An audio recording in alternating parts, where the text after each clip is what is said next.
আজকে চলে আসছি আমাদের ভুট্টা খেতে, ভুট্টা দেখতে ইনশাআল্লাহ। আপনাদেরকে দেখাবো কি পরিমাণ আমাদেরকে ভুট্টা হয়েছে। আসুন তাই দেখাই আপনাদেরকে।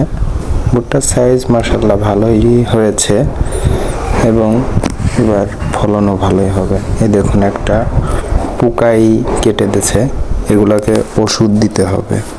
ছটকা লাগছে, এগুলা পরিচর্যা করতে হবে ভালো করে।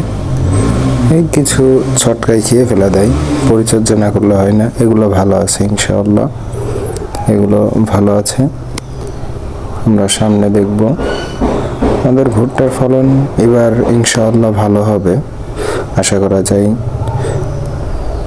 এগুলো ইনশাআল্লাহ ভালো আছে, এটাও ভালো। হচ্ছে আমাদের ভুট্টা ক্ষেত।